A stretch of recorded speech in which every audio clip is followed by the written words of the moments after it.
Class 10th. This is a revision of the Europe lesson first. Nationalism in Europe. Europe में राष्ट्रवाद चल रहा था, तो इसका हम लोग बर्ड व्यू देख रहे थे, मतलब उसकी एक स्टोरी बेस्ड हम लोग पढ़ रहे हैं। तो नेशनलिज्म में सबसे पहले हम लोगों ने पढ़ा था 1848 फ्रेडरिक सरियू को पढ़ा, ठीक है। इसके बाद 1789 का फ्रेंच रिवॉल्यूशन पढ़ा। इसके बाद हम लोगों ने 1793 के बाद लुई 16 जो इसका एंडेड ऑफ द लुई 16। इसके बाद में 1793 से 94 के बीच रेन ऑफ टेरर हम लोगों ने पढ़ा था। इसके बाद 93 से लेके 94 रेन ऑफ टेरर भी था, और इसके बाद 1794 से लेके हम लोगों ने पढ़ा था डायरेक्टरी रूल। पूरा वर्ड व्यू देख लीजिए। डायरेक्टरी रूल हम लोगों ने पढ़ा। डायरेक्टरी रूल, इसके बाद जो है ये अनस्टेबिलिटी थी, अनस्टेबिलिटी, ठीक है, वीक थी। एक instability of the Directory rule in France from 1793 to 1794 से 1804 तक। 1804 में Napoleon Bonaparte itself announce the ruler of France, ठीक है। 1804 के बाद और 1815 तक इनका शासन रहा। Many of the implementation by the Napoleon Bonaparte for the people of the Europe या फ्रांस के लोगों को बहुत इम्प्लीमेंटेशन करे। Many of the tax barriers restrict जो थे वो रिमूव कर दिए फ्रॉम द कहना चाहिए फ्रांस। एंड सर्वडम खत्म कर दिया, ट्रेड बैरियर्स खत्म किए, और बहुत ऐसे सेंसरशिप थे वो हटा दिए। इस तरीके से ये इनका एक civil code 1804 and also this is Napoleonic code also. Important question है। इसके बाद अब हम बात करेंगे 1815 में आ गए हैं, तो यहाँ पर वियना ट्रीटी हो जाएगी, है ना। वियना ट्रीटी, वियना ट्रीटी का मतलब होता है जगह है वियना में, वियना, है ना, वियना कहते हैं इसे। और इस संधि में जो है ये एक समझौता था, ये एक ऐसा समझौता था जिसमें बिग यूरोपियन पावर जब बैठे, इन्होंने जो है इन्होंने कहा कि हम कैसे इसे इस पूरे फ्रांस को कैसे मतलब फिर से संभालें, क्योंकि 1815 में with the help of the Persia, Austria and Britain and France arm force ने नेपोलियन बोनापार्ट को डिफीट कर दिया। नेपोलियन बोनापार्ट जाते हैं। यहाँ पे पिक्चोरियस क्वेश्चन कल मैंने कहा था कि नेपोलियन बोनापार्ट एक लेटर्स छोड़ता हुआ जाता है। इसका मतलब है कि वो अपने टेरिटरी को छोड़ रहा है, मतलब अपने लॉस्ट इट्स देयर टेरिटरी, जो उसने जीत कर फ्रांस में मिलाई हुई थी उनको वो छोड़ रहा है। इसका मतलब होगा सिंबलाइज कर रहा है। 1815 में जब ये लोग बैठे बिग यूरोपियन पावर, तो इन्होंने क्या कर दिया कि जो उसने जीता हुआ था उससे रिमूव मतलब रिलीज कर दिया, रिमूव नहीं रिलीज छोड़ दिया। और एक ये भी कर दी कि नाउ फ्रॉम टुडे मतलब अब फ्रांस की भविष्य में कोई एक्सटेंशन ना हो। इस बात को देखकर, एक्सटेंशन का मतलब फ्रांस अब कोई बढ़ोतरी ना करे, फ्रांस में कोई ऐसा शासक ना आए कि फ्रांस दूसरे देश मिलाकर फ्रांस का विस्तार हो सके, इसको रोक दिया गया। इसके लिए बाउंड्री बना दी गई। Boundary is not made for the bricks and concrete और सीमेंट। ये ब्रिक्स बुनी थी कि दीवार बना दी गई, छोटे छोटे स्मॉल स्टेट को बसा दिया गया, है ना, और उनके अलग अलग नाम दे दिए गए, है ना। इस प्रकार ये उरई का एरिया है, आसपास कोई दूसरे, तो फिर वो दूसरे गांव है उरई की जस्ट बात, उरई के एक्सटेंशन मतलब मैदान नहीं था ऐसे। इसके बाद 1815 के बाद हम लोग जो है चलते हैं थोड़ा आगे। 1815 से 1830 के बीच देखिए यहाँ पर जब लुईस कौन है ये 1815 में जब ये वियना में ट्रीटी हुई, वियना में समझौता हुआ, और नेपोलियन का जो मतलब इसको किसी ने मतलब कहना चाहिए कि जो उसने जीता था तो रिलीज कर दिया।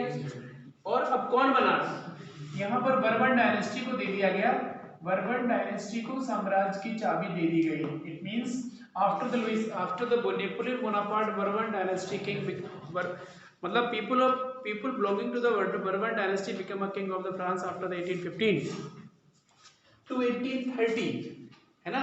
1830 में फिर से जो है ये एक कहना चाहिए ब्रुसेल्स वगैरह में और बहुत जगह रेवोल्यूशन हुए, क्रांतियां हुई, और इस क्रांति का जो है कहना चाहिए कि क्रांति होने से, इस रेवोल्यूशन के होने से पता है जब रेवोल्यूशन हो गया तो यहाँ पे फिर से ओवरथ्रो कर दिया गया किसको, बर्बन डायनेस्टी को। बर्बन डायनेस्टी के राजा को हटा दिया गया और लुइस फिलिप बना दिए गए थे फिर से, ठीक है। तो इस तरीके से 30 तक की बात हुई है, मतलब हम लोग चले थे 1804 और 1813 तक। इसमें फ्रांस की क्रांति बहुत अहम रोल वो रखती है, अहम भूमिका निभाती है, अहम रोल रखती है, क्योंकि बाय द फ्रेंच रेवोल्यूशन से लोग इंस्पायर हुए। इंस्पायर होने के बाद लोगों में भी नेशनलिज्म की भावना आई और नेशनलिस्ट लोग बने, राष्ट्रवाद की लोगों में भावना जागृत हुई। राष्ट्रवाद का मतलब होता है कि देश के प्रति प्यार, अपनी खुद की आइडेंटिटी, खुद के कॉस्ट्यूम। इसीलिए फ्रेडरिक सरियू ने एक ऐसा सपना देखा था कि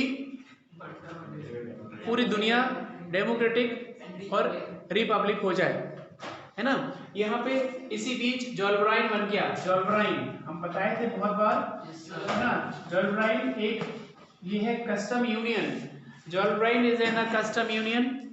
ये है initiative by the Prussia, Prussia के अहम योगदान से बना। कौन? जोल्बराइन। एक कस्टम यूनियन बना, एक कस्टम यूनियन था जो शायद 1834 का है, नेक्स्ट कर लो इस बार ना। 1834 जोल्बराइन बना हुआ था। इसमें जितने भी कस्टम ड्यूज थे, इसका मुख्य उद्देश्य था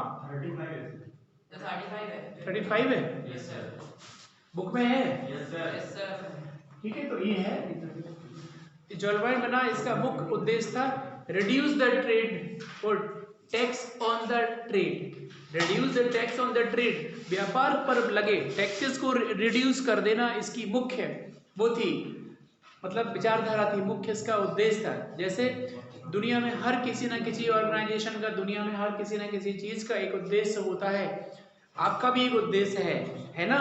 पढ़ने लिखने के बाद एक अच्छा ऑफिसर बनना है, या एक रिवोल्यूशनरी बनना है ना, या एक नेशनलिस्ट बनना है, एक राष्ट्र नेता बनना है, राष्ट्रभक्त बनना है, इस देश की सेवा करना है, यही तो उद्देश्य होता है। इस देश की धरती से जन्म लिया है तो देश की सेवा करने का मौका भी तुम्हें मिलना चाहिए, है ना।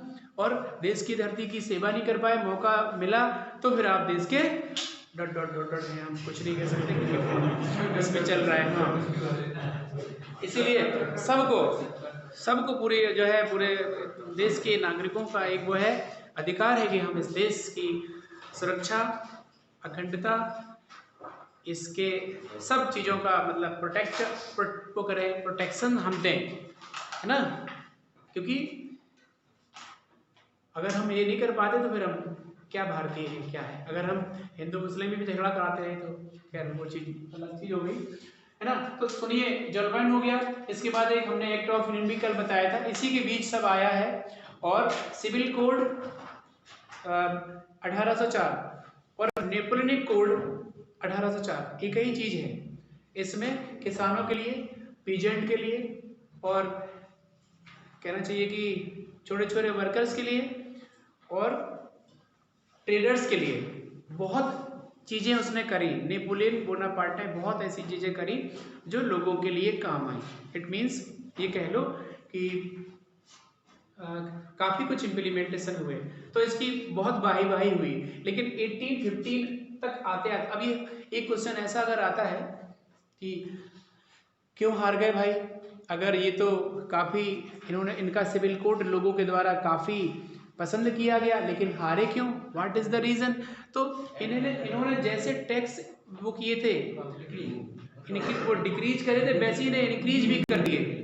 After some time tax increases by the Napoleon Bonaparte, है ना, सेंसरशिप लगा दिया। और सबसे बड़ा एक मेन वो था मेन जो कहना चाहिए कारण, force force recruitment is the main reason, क्योंकि जो बच्चा या जो लड़के अपने घर से वो आर्म फोर्स में नहीं जाना चाह रहे थे या ज़बरदस्ती युद्ध में नहीं जाना चाह रहे थे, उनसे इनको काफ़ी नुकसान हुआ। और फिर नेपोलियन की जो नेपोलियनिक को जो लोग पसंद कर रहे थे वो नहीं कर पाए, ठीक है ना।